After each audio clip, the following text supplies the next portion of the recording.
Makanya kiai-kiai yang dulu itu meskipun dalamnya dibatasin karena kiai juga butuh istirahat, butuh macam-macam. Kalau pondok itu enggak 24 jam karena semua orang biar bisa ngakses. Saya tuh kalau ngaji rebo itu ribuan, enggak mulai orang jelas, enggak jelas, setengah jelas, yang wali, setengah bulat, setengah buron, ada semua. Sampai ada yang setengah buron pernah ketemu polisi yang ngaji. Saya ini mau nangkap kamu malah ketemu di sini jadi. Jadi sudah lah Pak atas nama hormat Gus Pak nangkapnya nanti aja. Karena ketemunya pas ngaji. Karena kebaikan nggak boleh dibatasi. Coba kalau saat pengajian tak batasin, yang dokter saja, yang DRS saja, yang begini saja. Sementara dangdutan nggak dibatasi. Suatu saat maksiat lebih besar ketimbang ngaji. Itu saya ditanya Allah, salam nggak batasin? Saya juga nggak bisa jawab kan kira-kira gitu. Nah ini dakoi, maksudnya ini cerita saya tidak ingin nyinggung siapa ini, maksudnya dakoi itu suatu yang perhitungannya detail. Detail itu jelimet. Ya saya teruskan ya. Tapi kamu jangan kaget kalau setiap angkatan beda. Ini jelas wa yakunu amalu kulli wahidin ala ma yaqtadi halu. Terus wa muqtadal ahwal fi hadil umur imam makruha aw manduba fatakunu fi rutbatil fadail wala tantahi ila tahrim wal ijab. Nah ini jelas. Metode-metode itu sudahlah. Paling kalau benar ya mandubah, kalau salah ya makruha. Kamu jangan kalau orang salah metode tahrim, enggak bisa. Oh metode itu misalnya gini, ada orang enggak nahi mungkar. Oh ini haram, kiai udah punya kepedulian enggak nahi mungkar. Ya jangan gitu, itu urusan manhat. Manhat itu enggak bisa berstatus tahrim atau ijab karena ini fleksibel bimuqtadal hal wal waqti. Jadi ini alimnya Imam Ghazali, ya tidak bisa. Fa inna dakhil tahta taklif aslul ma'rifah lillah wa aslul kubadalika qad la yata'adda minal mahbub bila ghairihi wa innamal mu'tadi ifratul khub wastila'u wa dhalika la yadkhulu fil fatwa wa tahta dhahiri taklif. Jadi rasa itu tidak bisa dikendalikan taklif, artinya gini, agama saja itu tidak bisa ngatur-ngatur rasa. Ini kan misalnya gini, contoh gampang ya, kamu tidak usah tersinggung, pasti kamu mengalami, bukan mungkin tapi pasti mengalami. Wadah orang rokokan, keriting, jualek, puwesek, gendut rokokan, itu rokokan dulu, itu mau angkel. Weh, semua angkel harus dianggap cawe itu orang bener. Baru ketemu cowok wayu menarik rokokan, mesti oleh mangkel gitu. Wes jam jujur, nggak usah munafik kamu. Betul ya? Ya betul. Jadi itu nggak bisa terus. Misalnya wong tuamu pesen gini, cung. Ojo geman pacaran mbek cah wedok sing rokokan. Jebule sing rokokan wayu cuantik wong sopan wis. Yo rokokan tapi sopan. Terus kok ibu ngono. Larangan kok ngono gitu. Tapi misalnya sing rokokan elek gendut keriting. Wes lungguhe nyigrek, bener ibu ora oleh pati. Ternyata pembenaran Anda ini butuh fakta yang lain gitu loh. Ya itu elek be ayu gitu Mas. Lu kayak ngandel gak? Makanya guyonan yang kiai-kiai kan gitu. Pak Haji, anak sampean tombok innalillah. Tapi menang.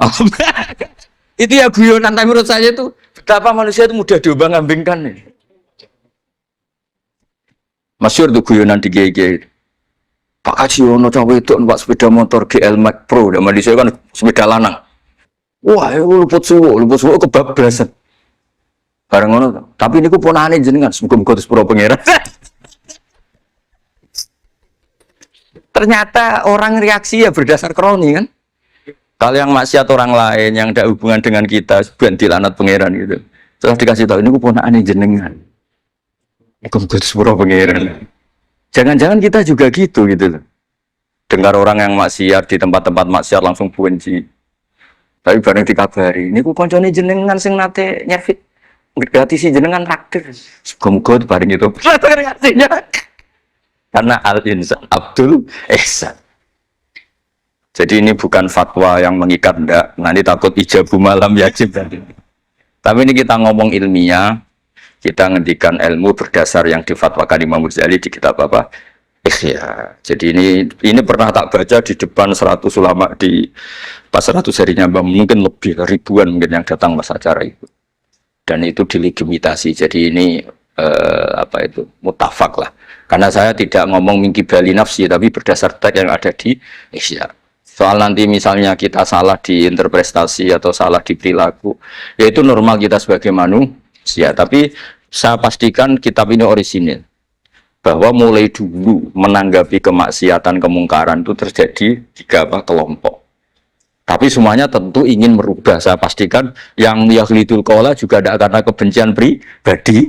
Yang lunak juga bukan karena menikmati. Lah yang ribet kita ini kan lunak karena ini kalau yang cantik ke masjid sudah Islami, wah nggak ada pemandangan. Lah itu yang ribet. Jadi gayanya halus tapi banyak kepentingan.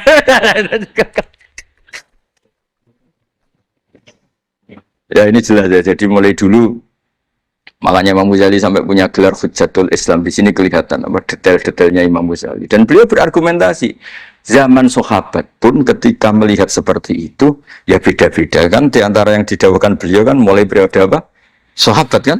Beliau ngendikan apa itu? Fa inna na'lamu annal ladzina syaribul khamra wa ta'atu al-fawahisha fi zamani Rasulillah sahabah maka nuyuhjaruna bil kulliyah bal kanu munqasimina. Jadi beliau cerita mulai dulu masyhur kan dulu di sahabat. Ya, itu ada orang namanya Nuaiman, kila namanya Abdullah. Itu di Bukhari jelas. Wa kana yulaqabu khimaron. Saking gableknya itu teman-temannya kalau manggil itu khimar. Terus wakana yuthiku Rasulullahi kasiron, dan dia yang orang yang mudah memperbuat Nabi itu tertawa-tawa. Bawaannya itu bodoni webek Nabi. Masyhur itu. Kalau dia ada pedagang keliling itu Bu atau Pak sini dahar sama Nabi. Setelah dahar, lagi sing bayari sapa? Ya jenengan dahar. Masyhur itu. Ya sahabat ya ada yang gitu. Nah itu kalau mabuk di masjid enggak afdol dia. Gak mau di bar, kalau mau di masjid. Dia tidak pernah lihat jauh dari Nabi, nggak pernah. Kalau mabuk itu di masjid, sama sahabat-sahabat lain jadi khat. Di khat itu diberi sanksi, kalau bahasa pondok ditakzir, ditaktib. Tersangking overnya sahabat yang mentakdib, ada yang ma'aksaroma syarib tal khomrot, abena di Rasul, kau cek nemenin ngarepe Nabi kok ngono kelakuan, anta mal'un, kau mal'un. Tapi apa kata Nabi? La tal'anuhu fa innahu yuhibbu wa rasulah. Masyhur itu di kitab Bukhari. Itu oleh komentari Syurahul Hadis, falam yukhriju bil maksiyah anil mahabbah. Ternyata ketika orang ini maksiat, Nabi masih mensifati punya, karena dia tidak mau jauh dari Nabi. Kan banyak orang-orang fasik yang